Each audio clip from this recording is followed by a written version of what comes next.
Julia, thanks for joining us. Thanks for having So me. listen, you've built one of the biggest showbiz sites in the UK on Yahoo. Tell us a little bit about the mix of content.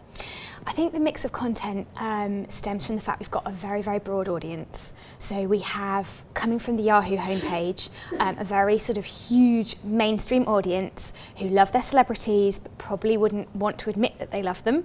I'd say they're kind of a This Morning audience, very into BGT, X Factor, those kind of shows.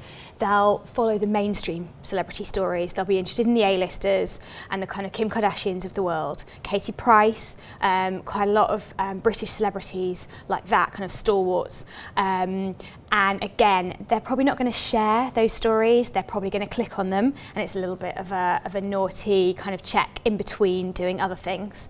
We've also got a kind of young millennial audience that we've spent the last nearly 5 years really investing in on social media, and they're much more engaged with the celebrity culture from a kind of fan perspective.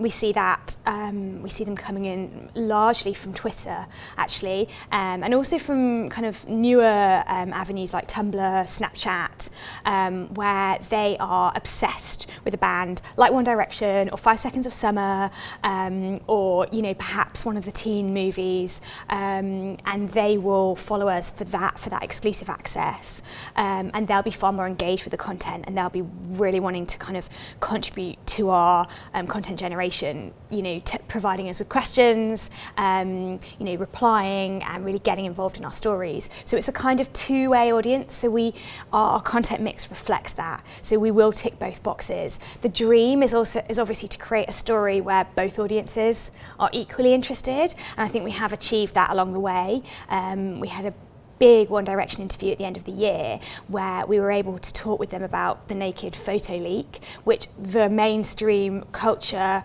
were really, really interested in, and it was picked up kind of across the board, and that clicked for that audience. And we were also able to tick the fan box by doing a sort of game which very much tapped into their kind of crazy theories behind the One Direction boys.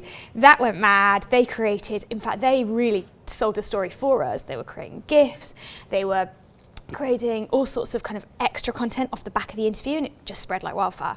And that was the kind of real, perfect moment for us where we could tick both boxes. So you also look after social media for the site, and you've been doing some experimenting with various new apps and that sort of thing. Tell us a bit about that. So yeah, I think we've always been right at the forefront. Back from when we first launched Celebrity, we were immediately commended at the Online Media Awards for our use of Twitter. So we want to keep that going, the idea that we're always looking to innovate and we're not scared to jump in. So we've been doing a lot around Snapchat recently, which is something that I'm quite obsessed with. We've been mixing content with live from premieres. So we went to the Insurgent premiere and we Snapchatted from down there. But we've also been doing little daily franchises to kind of hook people in. So we've got Guess the Badly Drawn Celebrity, where I have appeared myself, where we start with a shot of guess the badly drawn celebrity. Then we have somebody pulling a crazy pose like a Kim Kardashian, breaking the internet, naked champagne glass pose, a bit of kind of annotation in a typical Snapchat way, and then we reveal the answer. So trying to kind of really innovate there and make it something that people will sort of stand out. I mean, Yahoo is actually already on Snapchat Discover, so that was great that Yahoo was part of that initial Snapchat partnership, and this is kind of giving it, that's sort of very much like the delivery of your news, but we wanted to kind of make it lively, and we've done all sorts of funny kind of taste tests, and office antics is kind of the stuff that we've found has been doing really well. And I guess even silly things like, it's probably something that PRs would be interested in that if we are sent a product that's a bit different, we were sent some black water and we sort of took it around the office. It actually does exist, and it's supposed to be very, very good for you. We took it around the office and we Snapchatted people's responses to drinking the water, and it came across really well and the engagement was high.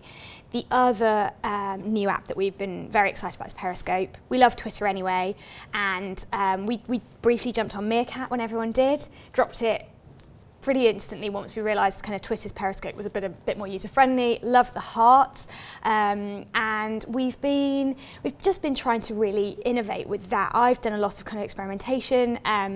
We found that kind of live events, live music, London is actually a really big driver. I think a lot of people on Periscope are quite nostalgic, or even just want to be closer to you know, something like Trafalgar Square because they're somewhere in Brazil.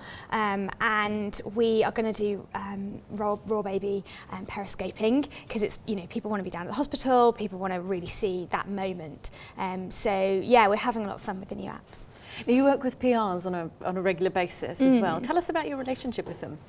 So yeah, PRs are enormously important to us. I think these days fans really want exclusive content and coverage, so the number one way I guess we work with PRs is in terms of securing that interview time so that we can then do something really cool, whether it's a Snapchat takeover or some kind of cool Q&A. We've got a kind of new concept called the 6-second interview, which is where we use Vine. So instead of just a Twitter takeover, we actually film them on Vine, their questions, and pump them out on Twitter, and then embed them in the site, so it's a kind of nice content loop, and that relies on access to talent. So that's a really big way that we've worked with PRs, but not only in that way. I think often maybe brands will have a talent ambassador, and we can kind of we'll definitely secure that the line that the brand and the PRs want, but we'll also get something fun out of it with the celebrity. We have had some really nice moments with PRs where they've sent us new products, and we'll try and tweet about them.